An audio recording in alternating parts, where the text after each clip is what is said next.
Olá, muito bom dia, muito boa tarde ou muito boa noite, dependendo de que horário você estiver assistindo esse vídeo.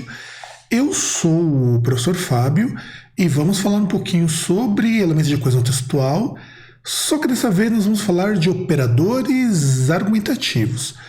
Então, para nós começarmos a falar de operadores argumentativos, eu gostaria que vocês prestassem atenção nas coisas de slides e eu vou explicar algumas coisas nesse tempo. Então, quando a gente vai falar sobre coesão textual, o conceito geral que a gente precisa entender é o seguinte. Tudo que a gente fala em coesão textual, a gente envolve tanto coesão quanto coerência. No caso da aula de hoje, vocês vão ver os operadores argumentativos. Que raio é operador argumentativo? Operador argumentativo é qualquer coisa que introduz uma ideia. Ou seja, em outras palavras, vamos supor, você coloca a seguinte frase: eu estava cansado, pois trabalhei muito. Então, prestem atenção nisso. Você estar cansado é consequência de ter trabalhado muito. E como que você sabe disso? Você sabe porque tem essa palavrinha que é o porquê. Então, quando a gente fala de eu estou cansado porque trabalhei demais, isso significa que você está utilizando o operador argumentativo. Um outro exemplo, a gente vai ver alguns exemplos mais para frente, alguns tipos, algumas coisas, mas pensa no seguinte: todo operador argumentativo é basicamente uma palavra que liga outras frases dentro de um enunciado, pode ser dentro da mesma frase, isso daí não importa tanto. E que ela te apresenta uma ideia. Então, quando você diz assim, uma outra situação, se você prestasse mais atenção às aulas, e isso eu sei que vocês deveriam fazer, com certeza você não teria resultados tão ruins. Porque a gente parte do pressuposto que estudar te ajuda um bocado nisso. Esse se me estabelece uma condição. É isso que a gente tem que entender, pelo menos por aqui. E aí, a gente tem um texto base, só para vocês terem uma noção de como que funciona o operador argumentativo. Espero que na tela de vocês dê para enxergar direitinho. Os átomos também são invisíveis. Entretanto, seria difícil dizer que átomos são fenômenos mentais apenas porque não podemos observá-los. Então, vamos notar o seguinte. Entretanto, me introduz uma ideia de oposição. Porque me explica a ideia. Então, quando eu digo, entretanto, seria difícil dizer que átomos são fenômenos mentais, é contrário ao meu enunciado inicial aqui. Os átomos também são invisíveis. A diferença estaria no fato de que átomos são invisíveis, mas isso não significa que um dia eles não possam ser observados. Então, ser invisível e ser observado são fatores automaticamente excludentes. A gente entende por que visível e invisível são ideias opostas. Através de um supermicroscópio eletrônico, aqui está com erro de concordância, mas é do texto original. Então, microscópio eletrônico, através de microscópio eletrônico. Então, eu estou dizendo que, pelo menos nesse texto aqui, o microscópio eletrônico é o que vai permitir que outra coisa aconteça. Assim, então isso seria uma conclusão ou uma continuidade. Nós temos mesmo aqui duas vezes, esses mesmos não significam a mesma coisa. Tá? Então, o operador argumentativo, ele é basicamente isso, ele é essa cola, essa coisa que garante a continuidade e a progressividade no meu texto. Isso eu vou, numa outra aula, se vocês tiverem alguma dúvida, explicar melhor o que é continuidade, o que é progressividade dentro de um texto. Então a gente entende que dentro dos operadores argumentativos nós temos 5 tipos que são essenciais, não são os únicos. Então você tem oposição, caso, consequência, condição, finalidade e conclusão. Isso que é importante de vocês conhecerem. Isso entra no que vocês conhecem na gramática como oração coordenada, na maior parte das vezes, excetuando aqui na oposiçãozinha, que vocês vão ter uma subordinação que a gente vai tratar logo logo. Então, tudo isso são ideias que a gente introduz com palavras ou com expressões. E a gente começa com a oposição. Oposição me indica que eu tenho um fato A e um fato B. E eles não concordam entre si. Isso é ponto tranquilo, isso é simples. Então eu digo, Roberto deveria chegar em casa cedo. Roberto saiu atrasado do trabalho. Então, se ele saiu atrasado do trabalho, ele não vai chegar cedo em casa. Então é essa a ideia principal do que eu vou dizer aqui no enunciado. Então, Roberto deveria chegar em casa cedo, mas saiu atrasado do trabalho. Isso quer dizer o quê? Quer dizer que sair atrasado do trabalho é contra a ideia, é do lado oposto da ideia de chegar cedo. Então, Roberto deveria chegar cedo, mas não chegou. Então, também esse enunciado já nos mostra o que aconteceu, que é contrário. E eu posso inverter também, porque se as minhas ideias são opostas, estruturalmente não faz muita diferença com qual eu comece. Roberto saiu atrás do trabalho, mas deveria chegar cedo em casa. Então vocês vão notar que não tem muita diferença estruturalmente, correto? Será mesmo que não tem essa diferença? Vamos conferir aqui. O lanche é muito bom, mas é bem caro. O lanche é bem caro, mas é muito bom. Então, o que eu estou dizendo com isso daqui, basicamente? O lanche ser caro e o lanche ser bom são duas variáveis que eu não coloco como complementares. Só que, quando eu digo assim, o lanche é muito bom, mas é bem caro, o meu interlocutor vai ter qual ideia? A ideia de que o lanche ele não é tão bom assim. Ou seja, o gosto dele, o ser bom, não está valendo muito a pena. Agora, quando eu ligo que o lanche é bem caro, mas é muito bom, eu digo para o meu interlocutor, olha, o preço dele não interfere tanto assim, vale a pena consumir. Então, na hora que vocês forem escrever e utilizar o operador de oposição, as palavras que indicam oposição, pensem que o primeiro termo, como vai estar aqui na explicação do PowerPoint, o primeiro termo é sempre o que nós vamos dizer que é o argumento menos importante. E aí vai uma estratégia argumentativa aqui. Afinal de contas, isso aqui é um operador argumentativo. Se eu tenho um termo que é oposto a outro, eu tenho duas escolhas possíveis. Ou eu começo por ele, e isso é o que a maioria das pessoas acaba fazendo. Então, quando eu digo assim, o lanche é muito bom, mas é bem caro, eu estou dizendo que, para mim, importa menos o fato do lanche ser bom. E o fato dele ser caro é alguma coisa que eu posso desenvolver depois no meu texto. Sei lá, dizendo o seguinte, colocando, sei lá, na segunda frase, eu continuo naquela frase ali. Este preço nos justifica, dado o fato de que os ingredientes são muito baratos, por exemplo. Isso eu posso utilizar. Se eu quiser contrapor ideias, eu sempre tenho que pensar o seguinte, o que eu vou dissertar nessa frase? O que é mais importante? Reforçar a minha ideia ou reforçar a ideia contrária? Talvez a ideia contrária nem seja a ideia que eu concorde, se eu pensar numa dissertação argumentativa. Mas assim, pensando num modo mais prático.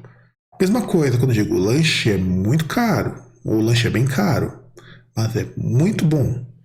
Então, por que ele é muito bom? Ele é muito bom porque você tem uma experiência gustativa, talvez. Isso eu deixo para vocês pensarem um pouquinho. Então, a oposição também pode ser feita utilizando uma estrutura chamada oração subordinada concessiva. E você utiliza para isso embora, muito embora e expressões similares. E quando a gente utiliza a subordinação concessiva, a gente muda um pouco essa hierarquia. embora Roberto devesse chegar em casa cedo, saiu atrasado do trabalho. Isso quer dizer o quê?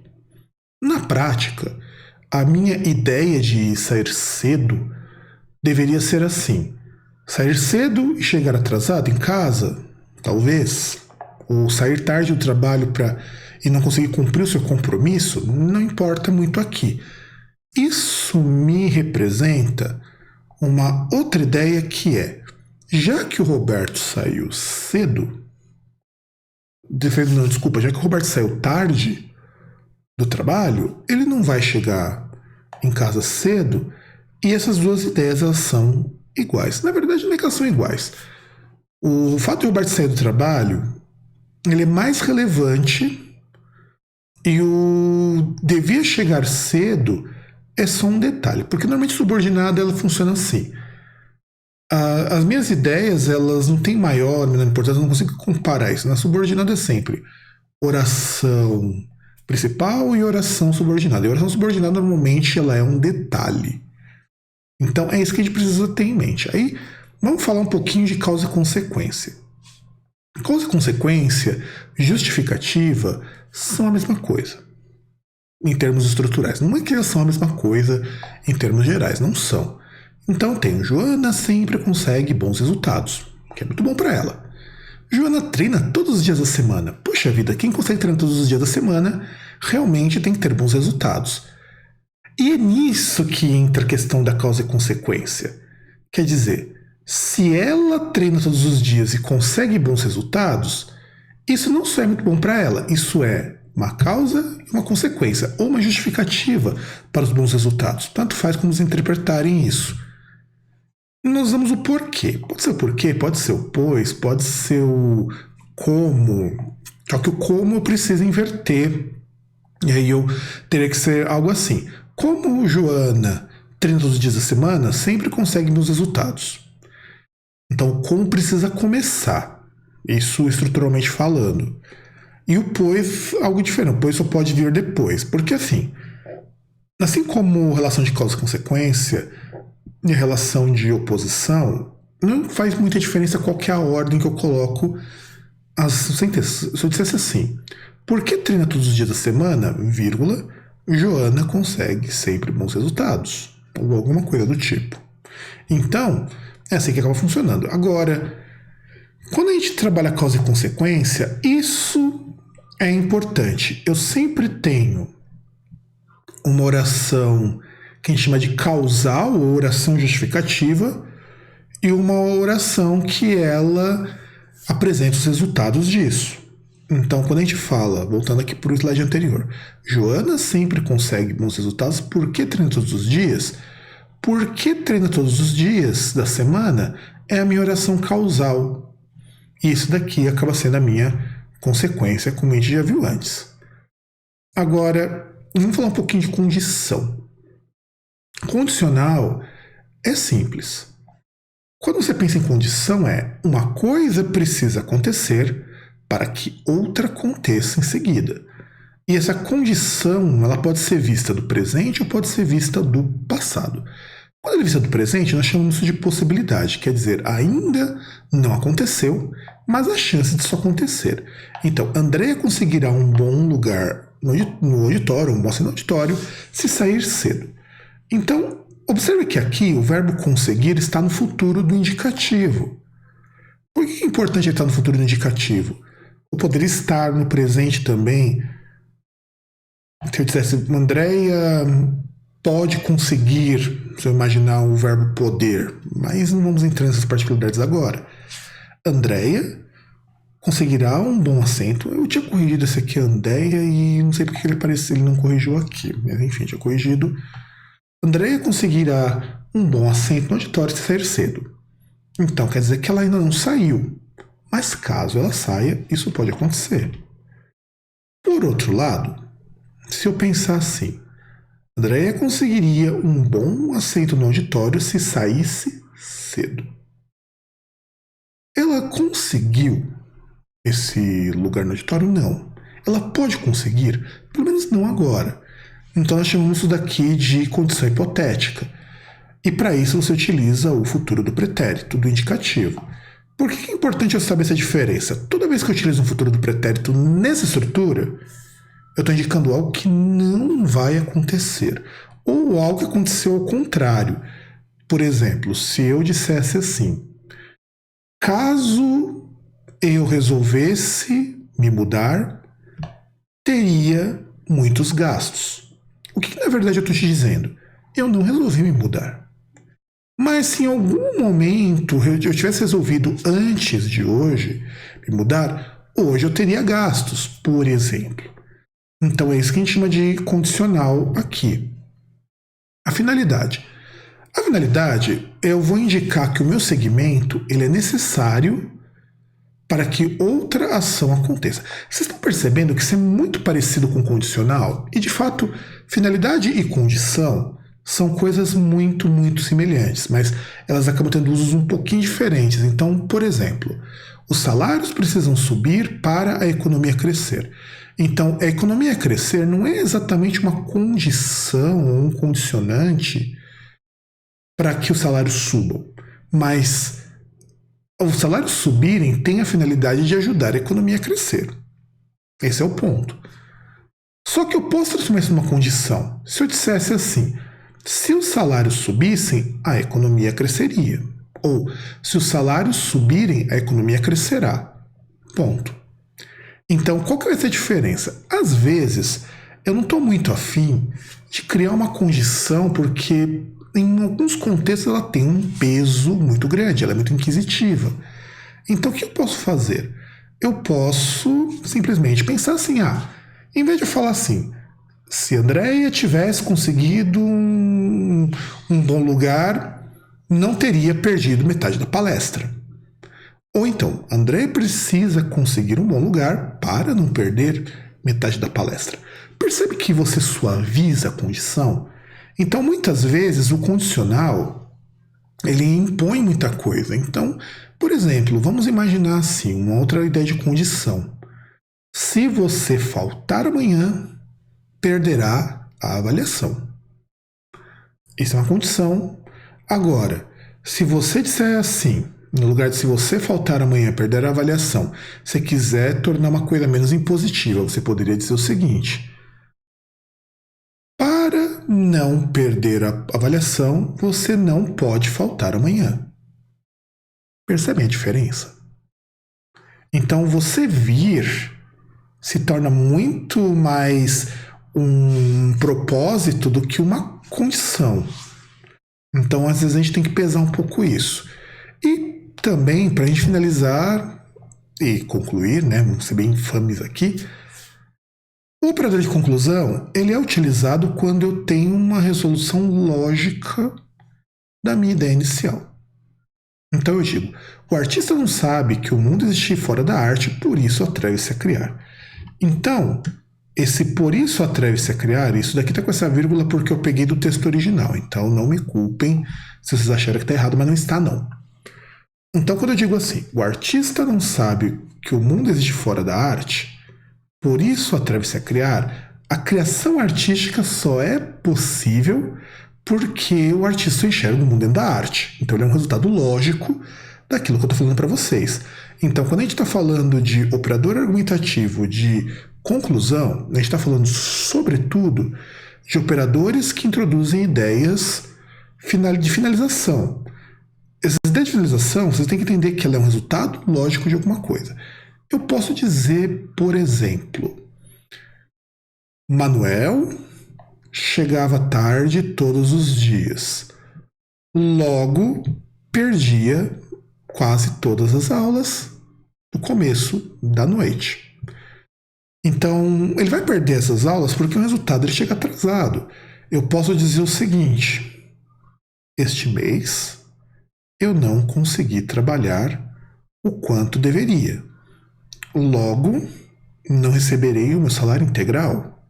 É uma realidade muito ruim, mas pode acontecer, ainda mais nesses tempos de quarentena. Então, gente, é isso que vocês têm que pensar um pouquinho quando a gente vai falar sobre operador argumentativo.